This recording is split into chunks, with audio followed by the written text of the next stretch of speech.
En la víspera de la boda de mi hermana, recibí un mensaje que lo cambió todo. Tú no eres familia de verdad. No hace falta que vengas mañana. Lo leí 2 veces. Después respondí con una sola frase.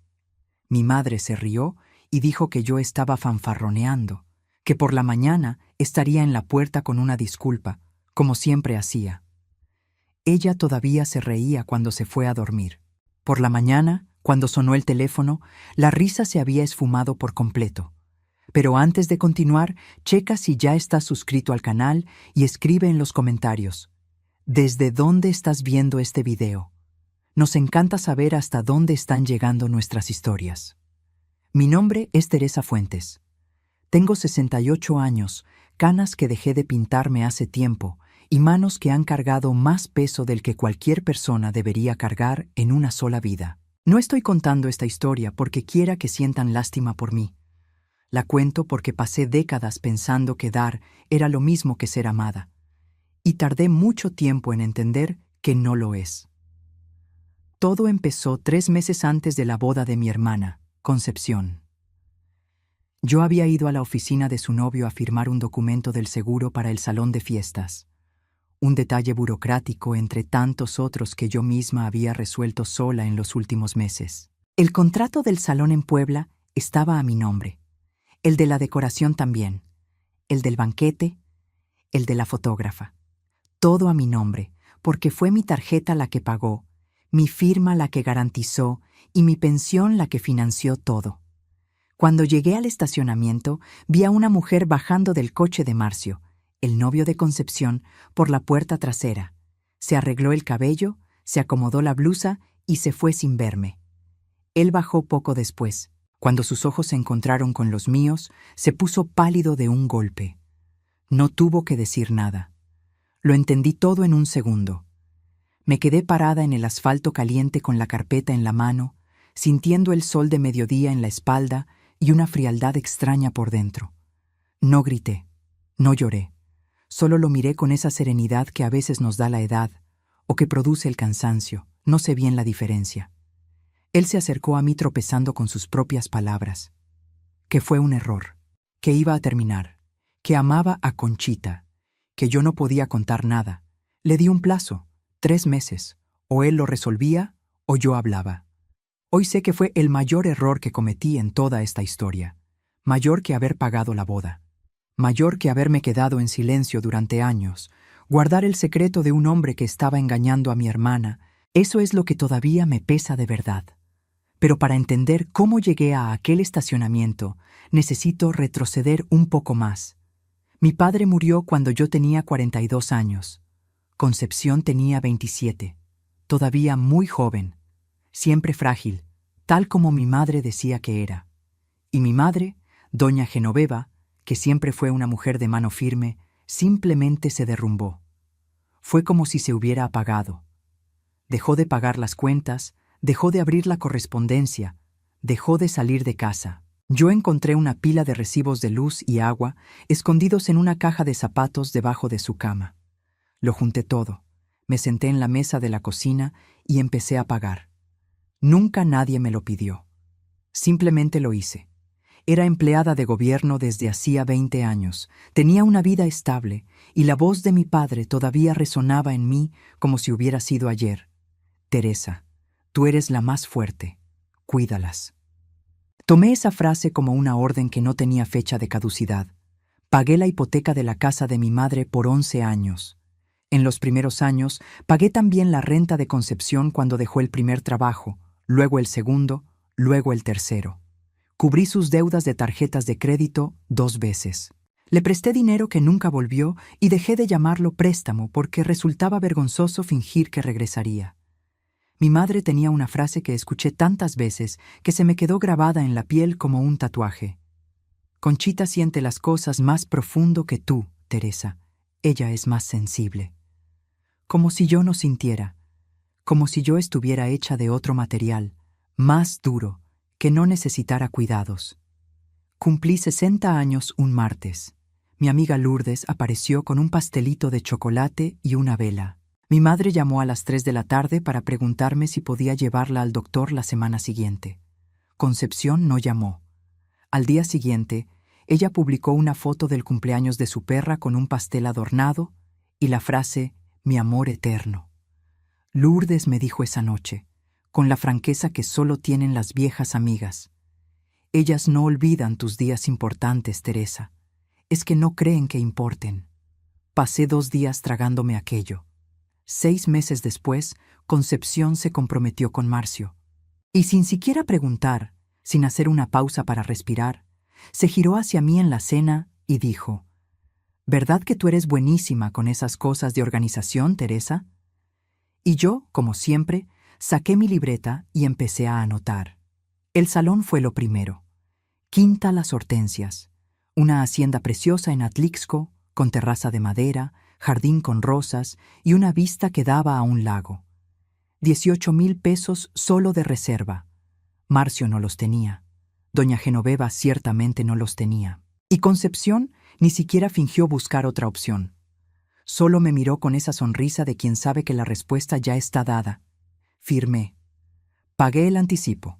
Después vino el banquete. Luego la decoración. Luego la fotógrafa, que yo misma busqué, negocié el precio y contraté. Cada proveedor tenía mi nombre en el contrato. Cada depósito salía de mi cuenta. Concepción elegía las flores, el sabor del pastel, el color de los manteles, y yo resolvía el resto. En total, fueron 52,000 pesos. Ella nunca preguntó cuánto costaba. Nunca preguntó de quién era el nombre en los documentos, y yo nunca lo dije, porque pensé que en familia no hacía falta llevar contabilidad. Aprendí de la peor forma que sí hacía falta. Hay algo que sucede cuando eres la persona que sostiene todo por mucho tiempo. Los demás dejan de ver el esfuerzo y empiezan a verte solo a ti. Te vuelves parte de la estructura, como una viga en el techo. Nadie piensa en ella mientras está ahí, solo notan su ausencia cuando se cae. Yo era la viga de mi familia desde hacía décadas, y como toda viga ignorada, me estaba agrietando por dentro. En los 3 meses que siguieron a lo que vi en aquel estacionamiento, observé a Marcio de lejos. No de forma dramática, no era obsesión, era atención. El tipo de atención que uno desarrolla cuando ha sido engañado una vez y no quiere ser engañado de nuevo. Él parecía haberse calmado. El nombre que había mencionado, aquella colega, desapareció de las conversaciones. Se volvió más reservado, más cuidadoso, como alguien que sabe que lo están vigilando. Casi creí que lo había resuelto, pero mientras yo cargaba con ese peso en silencio, algo más estaba pasando. Me estaban haciendo a un lado de la planeación de la boda que yo misma estaba pagando. La madre de Marcio, doña Eunice, entró en escena 2 semanas después del compromiso. Una mujer de 65 años, con el porte de quien ha organizado mucho en la vida. El tipo de persona que llega a un lugar y toma el control sin pedir permiso. Siempre bien peinada, voz firme, opinión para todo. Cuando nos conocimos en una reunión de planeación a la que nadie me avisó, me enteré por Lourdes, que vio una foto en las historias de Concepción. Doña Eunice me miró por encima de la mesa y dijo, con esa sonrisa educada de quien sabe exactamente lo que hace: «Qué bueno que la familia esté tan involucrada, pero tal vez la novia prefiera llevar las cosas con su mamá, ¿verdad?». Miré a mi madre esperando algo, una palabra, un gesto. Ella asintió y dijo, «Sí, es que Teresa a veces quiere mandar en todo». Aquello me dolió de una forma para la que no estaba preparada. No porque fuera novedad, era exactamente lo que mi madre siempre hacía. Me dolió porque fue frente a una extraña, con ligereza, como si fuera un comentario inofensivo sobre el clima. En los días siguientes, me di cuenta de que habían creado un grupo de WhatsApp nuevo sin mí. Me enteré porque la florista me mandó un correo con cambios en los arreglos que venían de notas del grupo de la novia. Notas que yo jamás había visto. Llamé a Concepción. No contestó. Le mandé mensaje preguntando por los cambios. Respondió horas después con pocas palabras. «Mi mamá y Eunice me están ayudando ahora». Pocas palabras. Después de 52,000 pesos. Llamé a mi madre esa noche. tratando de que no se me quebrara la voz. Le dije que seguía siendo yo quien pagaba todo, que tenía derecho a saber qué se estaba cambiando. Ella suspiró. Ese suspiro largo que usaba desde que yo era niña, el que decía, «Eres una difícil», sin usar las palabras. Y dijo que ese era precisamente el problema, que yo siempre convertía todo en una cuestión de dinero, que Concepción se sentía sofocada por mi presencia. Sentada a oscuras después de colgar, abrí la computadora y me quedé mirando la carpeta con todos los contratos. Mi nombre en cada línea. Teresa Fuentes, Teresa Fuentes, Teresa Fuentes. No sé bien qué buscaba ahí. Creo que solo quería recordarme a mí misma que yo existía. Intenté una última charla con Concepción. Le pedí ir por un café, solo nosotras dos. Llegó 40 minutos tarde, con el celular en la mano todo el tiempo, y antes de que yo terminara el primer trago dijo, «Sé que has hecho mucho, pero lo haces todo tan pesado, Teresa. Parece que es tu boda, no la mía». Le dije que había gastado 52,000 pesos. Me señaló como si acabara de confirmar su punto. «¿Ves? Siempre el número, siempre el dinero». Pagué los 2 cafés. Fui al coche. Me quedé sentada mirando por el parabrisas 10 minutos, viéndola cruzar la calle con el teléfono en la oreja, riéndose de algo. El coche que ella manejaba tenía el seguro pagado por mí los últimos 2 años. No lloré. Solo sentí ese cansancio que no es del cuerpo, sino del alma. El cansancio de quien ha dado tanto que ya no recuerda cómo es no dar. Fue esa semana cuando Marcio dejó de mirarme a los ojos por completo. Cada vez que yo aparecía, desviaba la mirada. Lo tomé como una señal de culpa por lo que vi en el estacionamiento. Tal vez arrepentimiento. Tal vez de verdad había terminado aquello. Quería creerlo. Necesitaba creerlo, porque la alternativa era demasiado pesada para cargar. Así que me permití creerlo. Y ese fue mi segundo error. 2 días antes de la boda, fui sola a la Quinta Las Hortensias. Caminé por el jardín, pasé la mano por la madera de la terraza, miré el lago que reflejaba la tarde. La gerente del lugar, una muchacha llamada Patricia, me encontró en la entrada con una sonrisa cálida. «Todo confirmado, doña Teresa. Va a ser hermoso». Regresé a casa. Hice la cena. Le di de comer a mi gato viejo, Bolillo. Me senté en el sofá y me dije que en 2 días todo habría terminado. Concepción estaría casada, yo habría cumplido mi parte, y tal vez, solo tal vez, las cosas se volverían más ligeras. A las 9:14 p.m., mi celular vibró. Era un mensaje de Concepción. El mensaje decía, «Teresa, ya lo platicamos, mi mamá, Eunice y yo, y creemos que es mejor que no vengas mañana. Es un día para la familia de verdad. Espero que entiendas». Lo leí 3 veces. Familia de verdad. Fui a la ventana y me quedé mirando la calle allá abajo sin ver nada. Mi cabeza estaba extrañamente tranquila. No esa tranquilidad de paz, sino la quietud de quien recibe una descarga eléctrica y el cuerpo aún no la procesa. Llamé a Concepción. Buzón. Llamé a mi madre.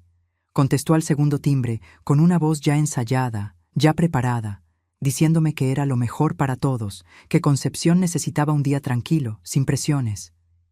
«¿Qué presiones?», pregunté. «Ya sabes cómo eres, Teresa. Eres muy intensa». Colgué. Me senté en la orilla de la cama y me quedé mirando la pared 20 minutos. Después me llamó Lourdes. Ella había visto algo en el celular.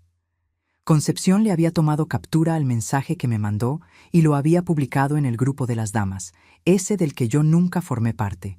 Su frase era, «Finalmente, sin dramas en mi boda». Las respuestas llegaron rápido. Risas, corazones. Una dama escribió, «Eso, amiga». Otra, «Que se cuide». Mi sobrina, hija de otro hermano, había mandado un emoji de una mano diciendo adiós. Me quedé sentada con el teléfono en la mano casi 2 horas. No lloré. Rebusqué en 8 años de memoria como quien abre un baúl pesado. Los recibos de mi madre pagados mes a mes. Las deudas de Concepción que yo cubría sin preguntar. los años de renta, de seguro de coche, de emergencias que siempre eran urgentes y nunca iban seguidas de un gracias. Y ahora, 52,000 pesos en contratos con mi nombre y un mensaje diciendo que yo no era familia. Tomé el celular y le escribí una respuesta a Concepción. 5 palabras. Está bien. Págala tú misma. Lo envié y solté el celular en el colchón. 3 minutos después, Lourdes me llamó de nuevo. Concepción también le había tomado captura a mi respuesta y la había mandado al grupo. Su comentario: «Dios mío, qué absurdo». Una dama respondió: «Se cree la dueña de la boda». Mi madre me mandó un mensaje aparte: «Me estás avergonzando, Teresa. Ya basta». No respondí. Abrí la computadora, abrí la carpeta, cada contrato, cada recibo, cada comprobante de transferencia, mi nombre en cada línea. No dormí esa noche. A las 7 de la mañana, sentada a la mesa de la cocina con una taza de café enfriándose en mi mano, con Lourdes a mi lado, que había llegado a las 6 sin que yo se lo pidiera, como hacen las amigas de verdad, tomé el teléfono y marqué a la Quinta Las Hortensias. «Buenos días. Habla Teresa Fuentes. Quisiera cancelar la reservación a mi nombre para el evento de hoy». Del otro lado, un silencio. Después la voz de Patricia, cuidadosa: «¿Está segura, doña Teresa? El evento es en pocas horas». «Estoy segura. El contrato está a mi nombre. Estoy ejerciendo mi derecho de cancelación. 4 llamadas, 12 minutos. El banquete, la decoración, la fotógrafa». Cada uno respondió de la misma forma: educación, confirmación y finalmente el correo de cancelación llegando a mi bandeja de entrada uno tras otro. Mi voz no tembló en ninguna llamada. Mis manos sí. Las presioné contra la mesa entre una llamada y otra, sintiendo la madera fría bajo las palmas, anclándome. Lourdes se quedó callada al otro lado de la mesa, sólida como siempre, y cuando terminé la última llamada, puso su mano sobre la mía y no dijo nada. No hizo falta. 52,000 pesos de boda cancelados en 12 minutos. No por venganza, porque cada uno de esos contratos tenía mi nombre, porque la persona cuyo nombre estaba en ellos había sido informada de que no era familia. Y si no era familia, tampoco era fiadora, ni patrocinadora, ni la viga que sostenía el techo. Cerré la computadora, miré por la ventana. El bolillo saltó a mis piernas y se quedó ahí, pesado y caliente. Lo dejé quedarse. Sabía lo que venía. Al otro lado de la ciudad, en Cuernavaca, mi madre se despertó temprano. Supe los detalles después por mi prima Claudia, hija de mi tía Rosa, hermana de mi padre, que siempre fue discreta pero ponía atención a todo. Doña Genoveva estaba en la cocina cuando vio mi respuesta de la noche anterior. La leyó en voz alta para doña Eunice, que había llegado a las 7:30 para ayudar con los últimos preparativos. «Mira lo que respondió Teresa. Cree que nos va a asustar». Doña Eunice apenas miró. «Está fanfarroneando. Ese tipo de gente siempre amenaza y no hace nada». Mi madre asintió con la certeza de quien tiene 20 años de historial a su favor. Y no se equivocaba sobre el historial. Por 20 años yo me había quejado, me había dolido, había amenazado con parar. Y siempre volvía. Siempre aparecía en la puerta con la solución, con el cheque, con la disposición de tragarme el orgullo una vez más. Ella tenía 20 años de evidencia de que yo cedería. Lo que ella no sabía era lo que yo vi en aquel estacionamiento 3 meses antes.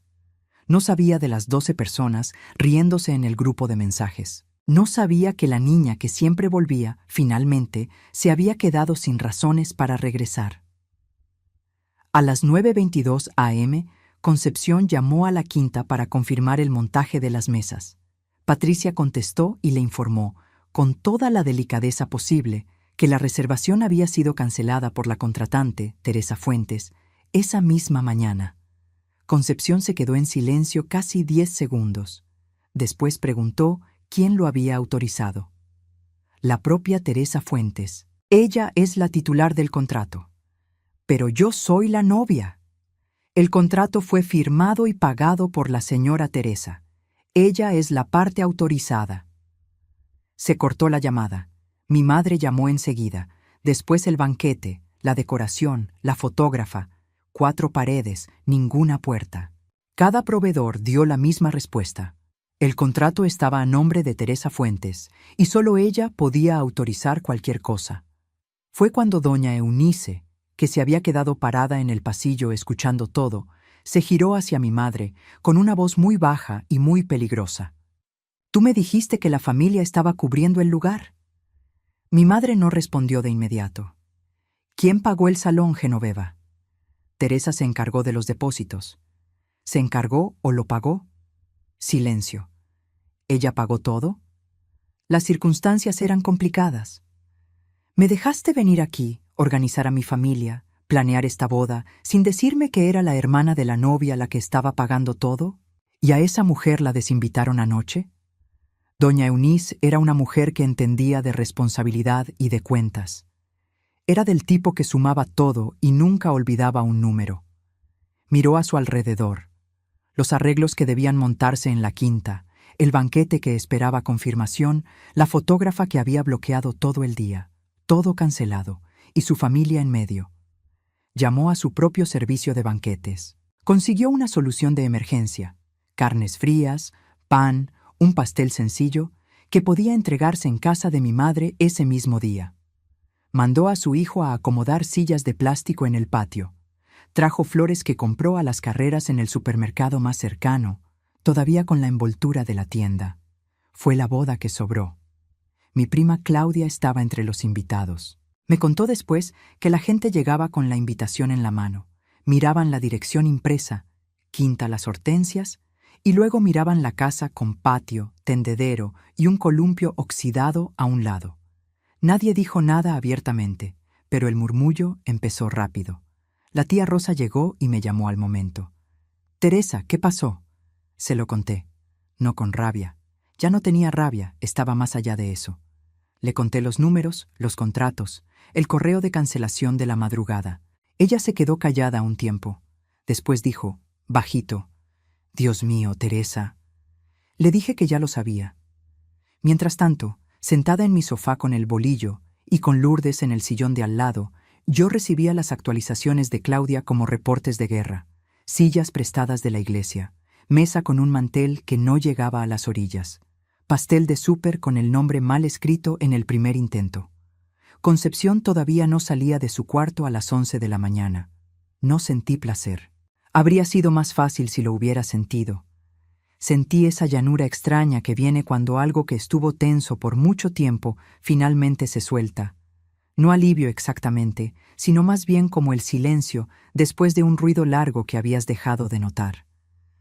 Lourdes me miró una vez y preguntó, «¿Estás bien?» Lo pensé un momento. Creo que sí. Hiciste lo correcto. Lo sé. La boda ocurrió a las 2 de la tarde en el patio de mi madre. Supe todo por Claudia, que me estuvo mandando mensajes todo el día con ese tono de quien reporta un accidente de tráfico, perturbada, pero incapaz de dejar de mirar. La ceremonia fue corta. Un juez que doña Eunice consiguió con 4 horas de anticipación. Un ramo de hortensias blancas compradas deprisa, todavía con la etiqueta del precio pegada en el celofán. Concepción cruzó el pasto con mi madre al lado, con la barbilla en alto, la mirada fija al frente, con esa rigidez de quien está determinada a no mostrar que está destrozada. Marcio sonrió. Sonrió como siempre sonreía, abierto, fácil, una sonrisa hecha para el público. Dijeron sus votos. Ella tartamudeó 2 veces, él no. Después vino la recepción. La gente comió bocadillos y bebió refresco en vasos desechables. Alguien conectó un celular a una bocina portátil y puso una lista de reproducción de Spotify. Claudia me mandó una foto del pastel, rectangular, con merengue blanco, y encima escrito «Felicidades Concepción y Marcio», con esa letra de pastelero de supermercado. Ya puede quedarse con su caridad. La frase que mi hermana había escrito la noche anterior en el grupo para que todos se rieran, circulaba ahora de boca en boca entre los invitados, que ya sabían lo que había pasado. Y se enteraban de más, porque mi tía Rosa le había contado a mi prima, que le contó a su esposo, que le contó a su cuñada, que le contó a la colega de trabajo que estaba sentada al lado. En los círculos familiares, la verdad no necesita megáfono. Se esparce con susurros y miradas.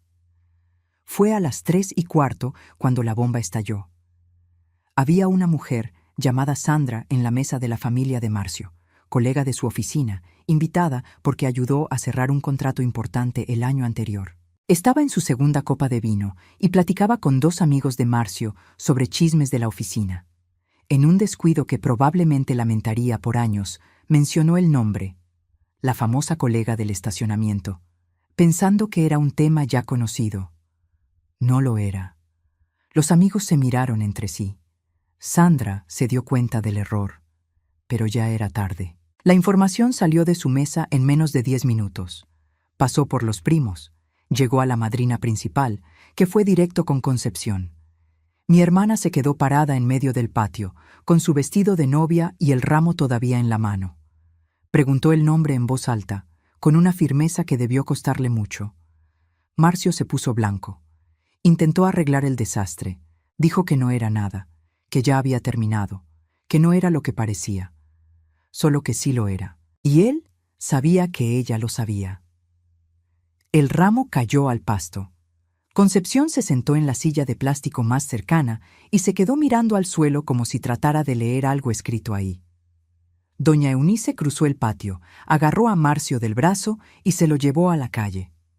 Se fueron sin despedirse. Doña Genoveva se quedó parada junto a la mesa del pastel. Claudia me escribió: «Tu mamá está mirando el pastel del súper con cara de que ya no sabe qué hacer con su vida». Los invitados se fueron yendo poco a poco, con esos adioses rápidos y abrazos breves de quien necesita irse pero no sabe qué decir. Nadie partió el pastel. A las 4 de la tarde, el patio estaba vacío. Yo estaba en casa, en el sofá, comiendo galletas directo del paquete porque no había tenido ganas de cocinar. El bolillo dormía en mi vientre. Lourdes ya se había ido. La televisión estaba en silencio. No sentí victoria. Nunca la sentí en ningún momento de ese día. Sentí el silencio de quien ha estado cargando un peso enorme por demasiado tiempo y de repente lo pone en el suelo, y los brazos todavía no saben qué hacer con el espacio vacío. A las 6 de la tarde mi celular sonó. Era Concepción. Contesté sin decir nada. Me quedé esperando.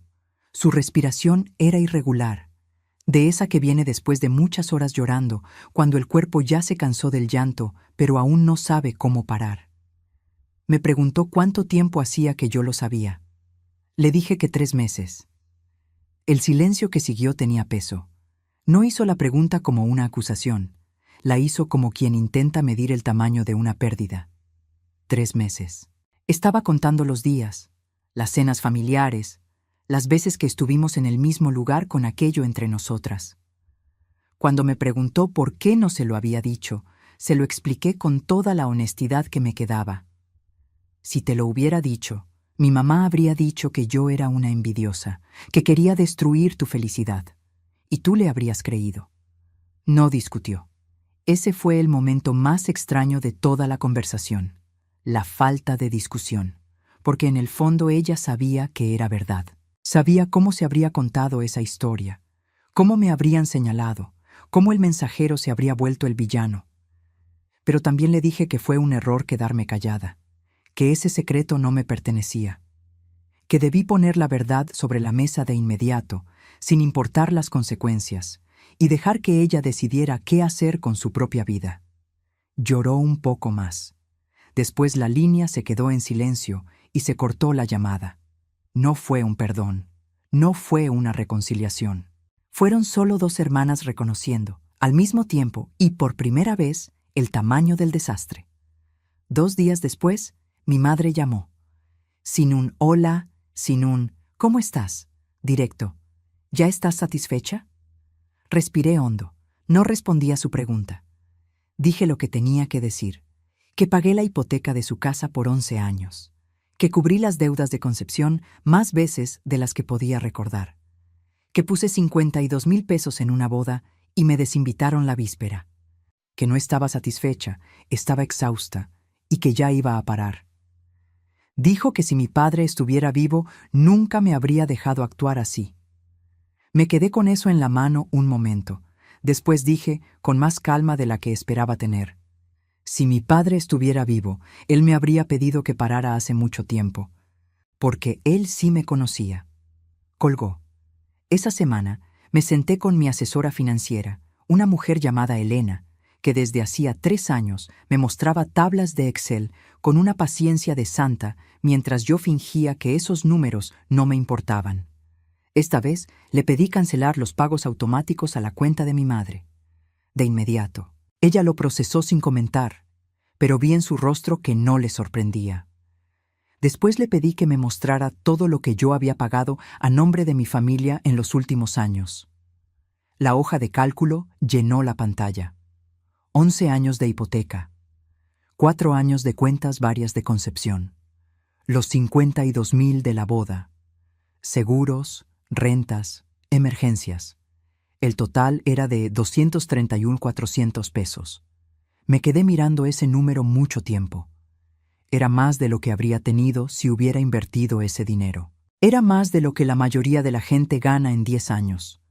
Era una vida entera de trabajo echada al desagüe de una familia que no me veía. Le mandé un correo formal a mi madre, con copia a Elena, informándole que los pagos cesarían de inmediato y que ella debía buscar sus propios medios. Educada, claro, sin rabia, solo definitiva. Lourdes me vio para cenar esa noche. Me preguntó cómo me sentía, como quien soltó un peso que cargaba desde hace tanto que ya había olvidado que el peso no era mío. Ella levantó su copa. Bienvenida de vuelta. 3 semanas después, Concepción deshizo el compromiso. Marcio se salió del departamento que compartían. Ella regresó a casa de mi madre, al cuarto con la colcha lila que tenía desde adolescente. Doña Eunice cortó contacto silenciosamente, sin peleas, solo ausencia. En una ciudad así, ese tipo de silencio es más fuerte que cualquier discusión. Mi tía Rosa me llamó una tarde de jueves para decirme que doña Genoveva se las estaba arreglando, que había conseguido un asesor de crédito para renegociar la deuda, que Concepción estaba ayudando con los gastos de la casa ahora, por primera vez en su vida. Escuché aquello y no sentí ni tristeza ni satisfacción. Sentí algo más parecido al reconocimiento. El mundo había seguido girando. Las cosas que yo pensaba que se iban a derrumbar sin mí habían encontrado otra forma de mantenerse en pie. Fui al consultorio de una psicóloga llamada doctora Beatriz, una mujer de 60 años, de canas cortas y voz directa. En la primera sesión me hizo una pregunta que se me quedó grabada días. Si dejas de dar, ¿quién eres tú? Me quedé mirándola sin respuesta. Por ahí es por donde vamos a empezar, dijo ella. Hoy es un jueves de noviembre. Tengo 68 años y estoy sentada en la terraza de mi nuevo departamento, más chico que el anterior, pero mío de verdad, con vista a un jardín y la luz de la mañana entrando por la ventana de la cocina. El bolillo está en mis piernas. Tiene 14 años y ya está más lento, pero todavía ronronea igual que siempre cuando le paso la mano. Pasé 6 meses aprendiendo a vivir sin el peso que cargué por décadas. No siempre fue bonito. Hubo noches en las que me desperté dándome cuenta de cosas de nuevo, escenas antiguas, conversaciones que debía haber tenido, decisiones que debía haber tomado distinto. Le llevé eso a la doctora Beatriz cada semana. Ella no me dijo que yo había hecho todo bien. Me ayudó a entender qué fue lo que me hizo creer que yo necesitaba hacer todo aquello para merecer un lugar en la familia. La respuesta no fue cómoda, pero fue honesta. Aprendí que cuando tu padre se está muriendo y te dice cuídalas, te está pidiendo atención y amor, no sacrificio financiero por décadas. Yo convertí una frase de cariño en un contrato sin fin. Y pasé años renovando ese contrato yo sola, sin que nadie lo pidiera, sin que nadie lo agradeciera, alimentando la idea de que si dejaba de dar, dejaría de importar. Concepción me mandó un mensaje 2 meses después de la boda cancelada. No era largo. Decía que finalmente estaba entendiendo el costo de tener a alguien que sostiene todo por ti, porque ahora ella estaba sosteniendo sus propias cosas por primera vez, y era pesado, que lo había dado todo por sentado, que me extrañaba, pero no esperaba que yo volviera, solo quería que lo supiera. No borré el mensaje, tampoco respondí. Se queda ahí en la pantalla como una puerta que puede o no abrirse algún día, pero solo cuando yo quiera, y solo si yo quiero. Mi madre refinanció la casa con ayuda de la tía Rosa. Está pagando su propia hipoteca. Escuché que está bien, dentro de lo que cabe. Ya no llamo. Ya no espero su teléfono con esa mezcla de deber y miedo que me acompañó por décadas. Lourdes sigue siendo la misma. Aparece con comida cuando la necesito, me dice la verdad cuando no la quiero oír y se queda en silencio cuando eso es lo que sirve. Ella me enseñó más sobre la amistad que cualquier cosa que haya leído o escuchado. Visito a mi tía Rosa los viernes. Tomamos café, me cuenta las novedades de la familia con esa delicadeza que siempre tuvo, sin juicios, sin dramas. Es un tipo de contacto familiar que yo no sabía que existía porque nunca había tenido espacio para él. Fui al panteón un domingo de octubre. Me senté en el pasto cerca de la lápida de mi padre. Se lo conté todo, no como un reporte, sino como una plática. Le dije que cumplí la promesa que escuché en su voz durante 26 años, que cuidé, que pagué, que sostuve lo que había que sostener, y que ahora me estaba cuidando a mí. Me quedé en silencio un rato. El sol estaba de ese color dorado de las tardes de octubre, calentándome la espalda con una gentileza que solo el fin de año tiene. Un pajarito se paró en la orilla de la piedra, se quedó un segundo y se fue. Cumplí. Pero ahora hago una promesa nueva. Para mí misma. Me levanté, toqué la piedra fría con la punta de los dedos y regresé al coche. La gente a veces me pregunta si me arrepiento. La respuesta es doble. ¿De los contratos cancelados? No. Eran mis contratos, mi dinero, mi firma. Cuando me dijeron que yo no era familia, tenían razón en algo. Yo no era la familia que ellos querían. Era la familia que pagaba. Y cuando dejé de pagar, tuvieron que arreglárselas solos, y pudieron. Eso me demuestra que siempre pudieron. Solo era más fácil dejármelo a mí. Del silencio sobre lo que vi en el estacionamiento, todos los días. Cada mañana me despierto sabiendo que guardé por 3 meses un secreto que no era mío, que mi hermana pudo haber elegido distinto si yo la hubiera dejado elegir.